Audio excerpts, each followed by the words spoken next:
You know, when you meet someone and you very quickly realize you pretty much share a brain, you're always on the same page and essentially speak the same language, maybe just in a different font? I'm Stephanie, and that was Holly, and we are those girlies. After sharing an experience in corporate America, and maybe some trauma bonding along the way, we really just want to yammer about the stuff that matters to us.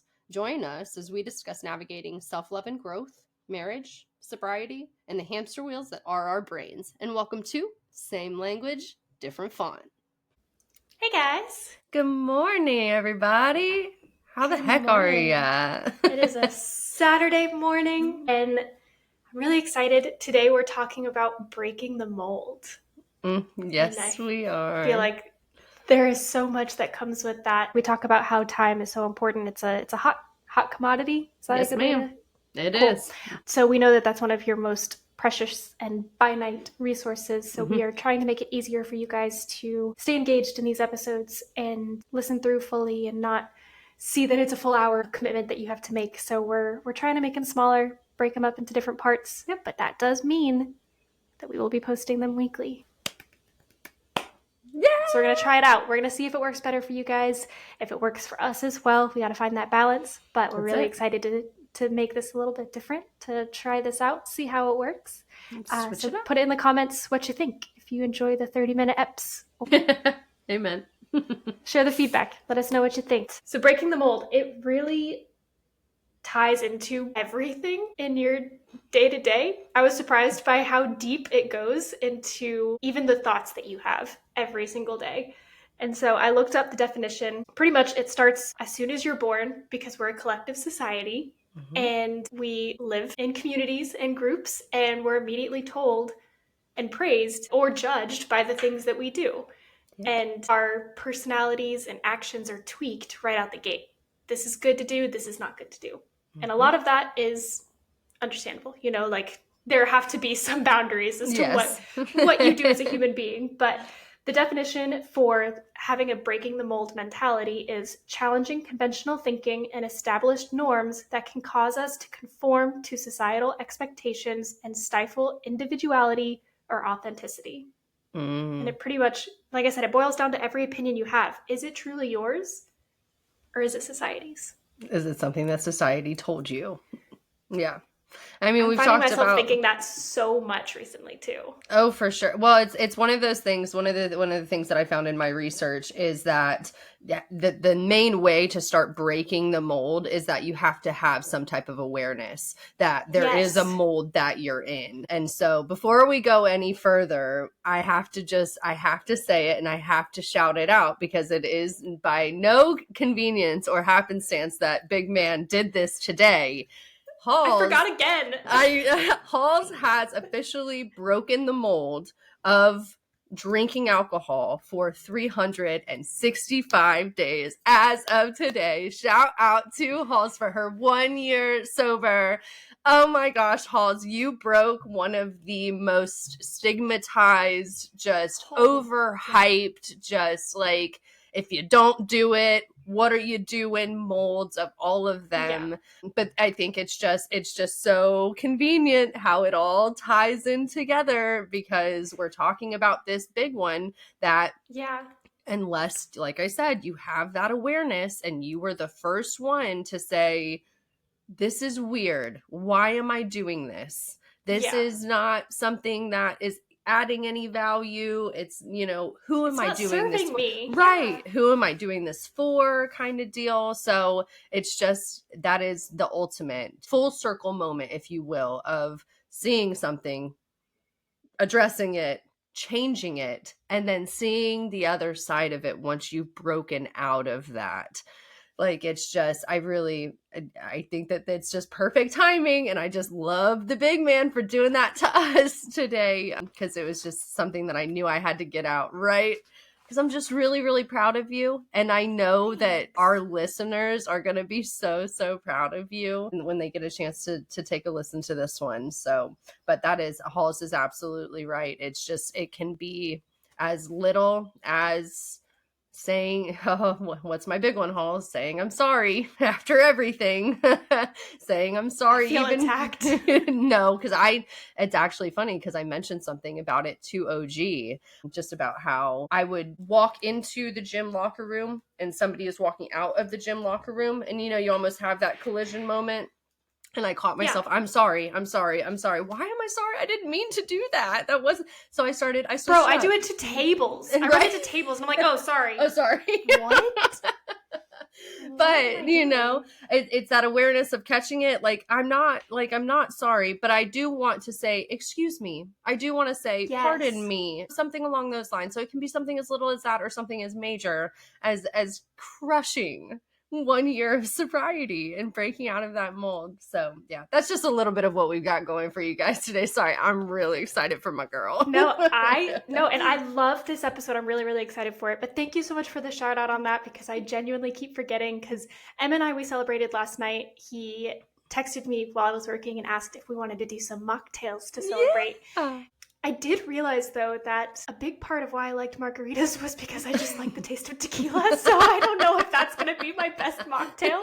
So I'm going to experiment a little bit. But we had some spicy margs. I think it was called a bee sting mocktail.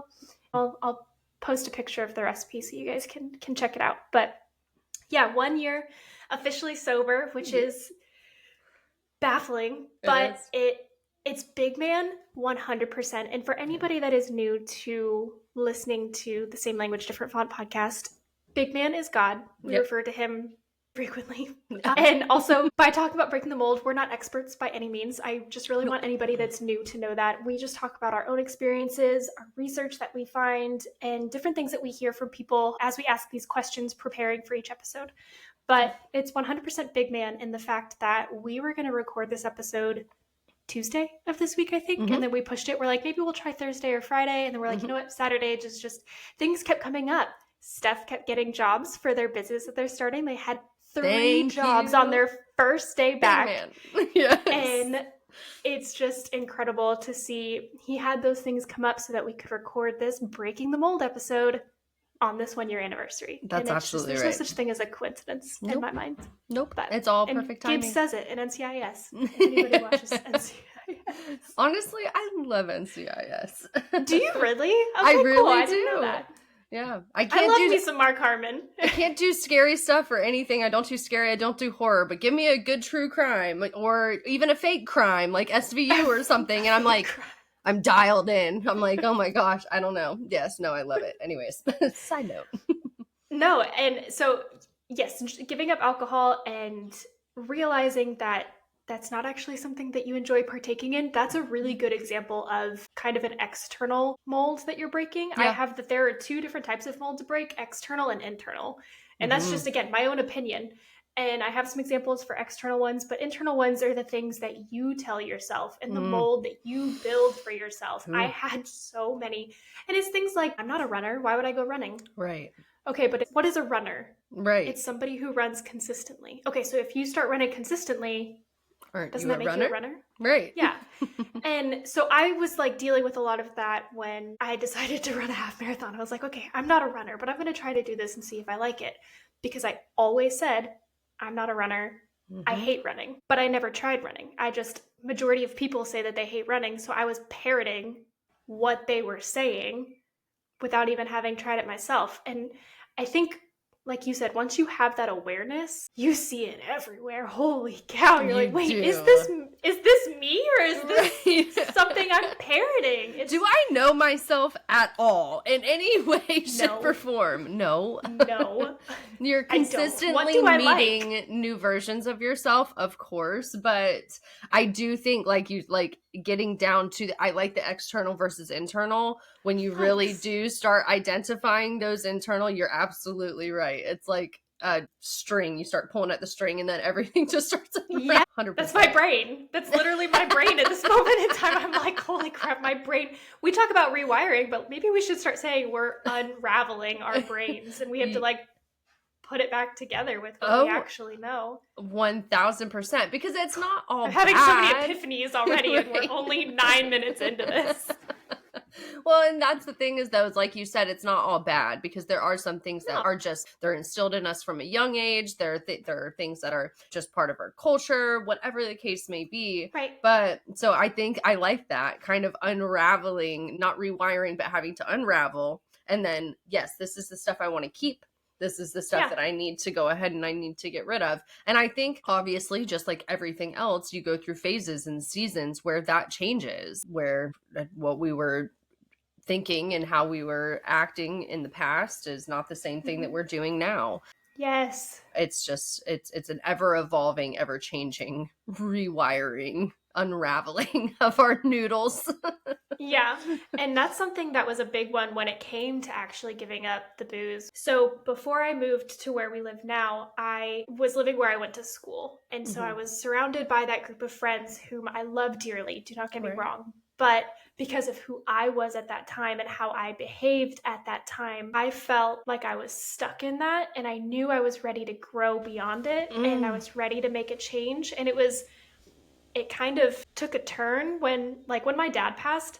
I was drinking a lot, and I felt like I was stuck in that mold of alcohols and the girl who's kind of losing it a little bit because I was just grieving. And I was ready to move past that. And I felt like I couldn't, where I was living and who I was surrounded with. And it was nothing against them. It's just that's how they knew me, and I was ready to change myself. So I moved. I literally picked up and moved, and that won't work for everybody. Right. But that is what I needed at that time. And so I moved closer to my sister. I knew that that's the community that I needed to be surrounded with at that point in life. And I felt an immediate change. And it wasn't when I quit drinking by any means. Like, I still drank beyond then, but that was the start of this switch in mentality of, all right, who am I? Is this because of who I want to be as an individual, or is this just because of I kind of fell into the current, and then 5 years later, here I am.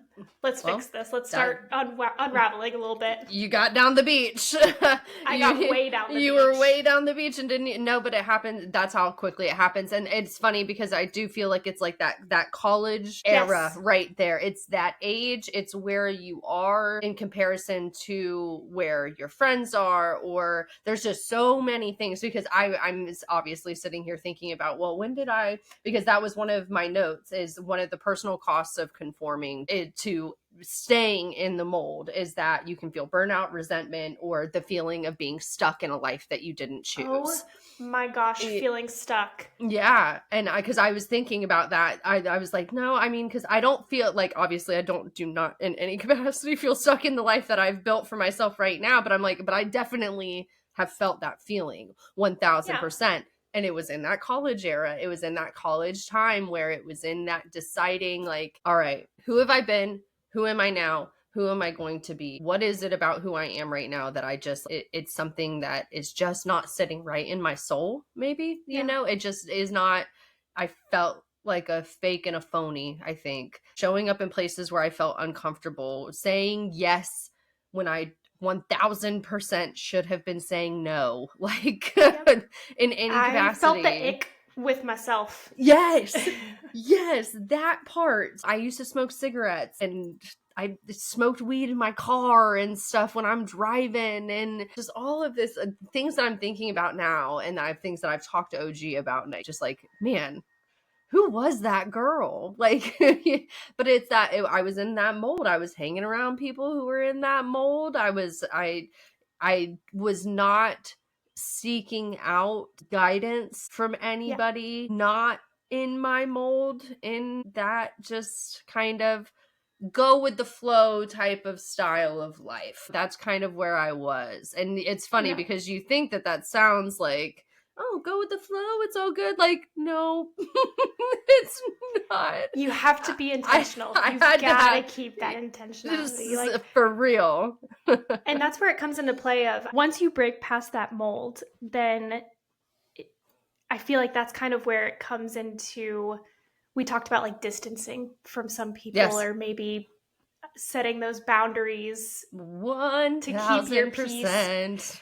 Because they were the ones that were with you in that mold, and maybe they want to stay, and that's okay. Yes, That is it is. okay. 1000%. There is no expectation that just because I change, you have to as well. That's Right. not how life works. Right.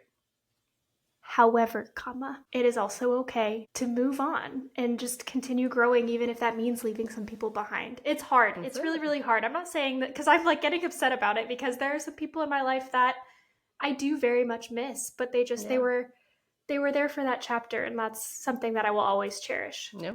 They don't have to be there for the entire book. That's it. Amen. My mom used to say all the time, and it's something that has just stuck with me for my whole life. People come into your life for a season, a reason, or a lifetime.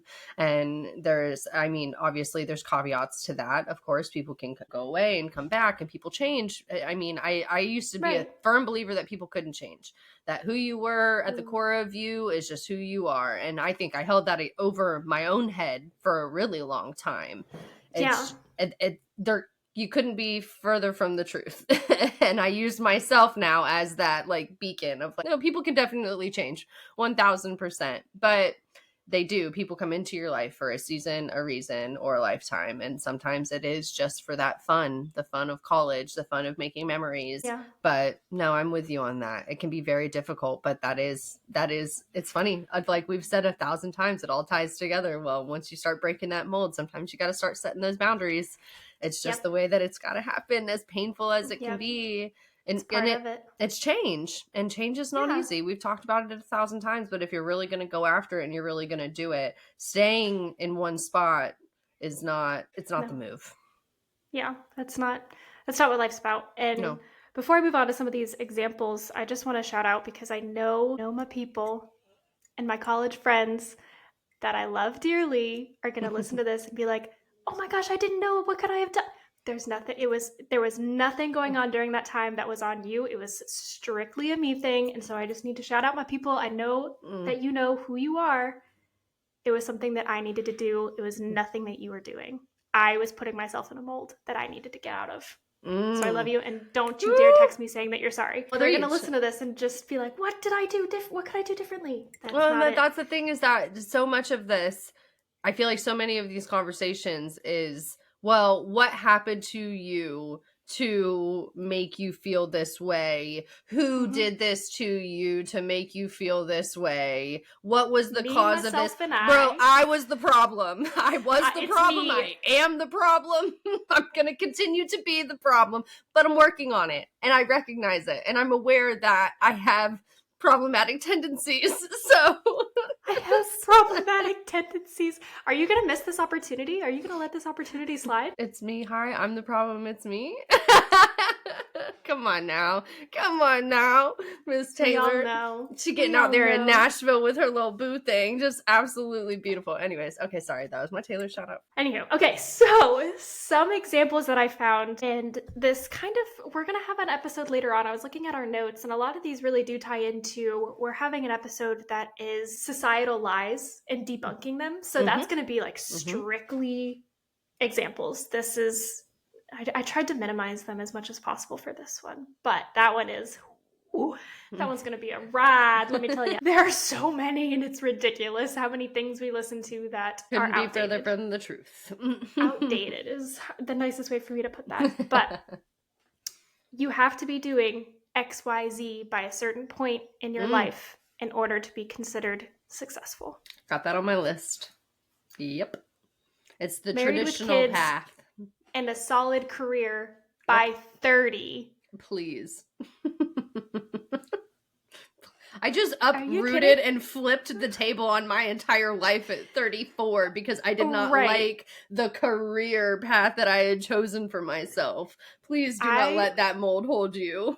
Right. I just went from a management position to the bottom of a new field. You are, quote, entry level right now. I am the definition of entry level right now. But the amount of peace that I feel from that too. Yep. I'm 30, don't have kids, and I'm just now starting in a new field. And let me tell you what, I feel successful. Yeah. That doesn't seem humble to say, but I do. No. Hey, that's the reality of it. And it's not just successful in a bank account. If anything, No. that's like the least of the success. Like that is a product of. Can that be a mold we're breaking too? Yeah. That is not the definition Because of success. that's Well, not- it's subjective, I guess. Some people think it is. Some people do, but that is the way that I've tried to reframe that, because it can be daunting, especially as we do get into our 30s and start moving a little bit, getting older, if you will, is you start seeing that comparison. What do you have in your bank versus what do I have in my bank? If you work on all of the other things in pursuing, like you did, Halls, is pursuing what your heart really truly feels is the calling for you, the rest of it will fall into place. Like, it will fall into place. It will. But the success is the happiness and the peace and the excitement that you feel in this new position. And then the money is just the added bonus at the end of it. Right. Starting a new business, being on the side that OG and I are on right now, the dollar signs might not always be popping, but I'm consistently doing something that I absolutely, like, I feel passionate about, I feel excited about, and I can see, like I was telling OG last night, we were coming back from a job, I'm just telling him, like, this is One the of first the three. one of the thank you, big man. Thank you, big man. Thank you, big man. Oh my For gosh. real.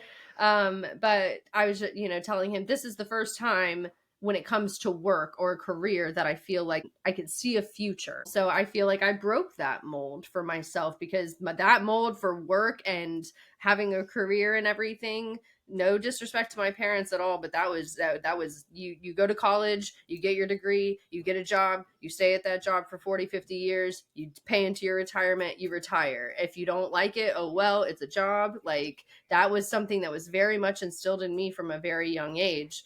And I can appreciate that work ethic. That's the generation that came before us. They are a generation of hustlers. Do not get me wrong. 1,000%. They are the generation of going to work, getting the job done, doing it. And that's why I think there's a lot of this going on, a lot of this conversation starting in the world right now, is because we are a generation that is saying, I want to work. I will work. I am not opposed to work. That is not the case. But I'm not going to sit here for 40 years doing something that makes me miserable. Like, I can't do that. I'm sorry. Like, I'm sorry that I'm not sorry.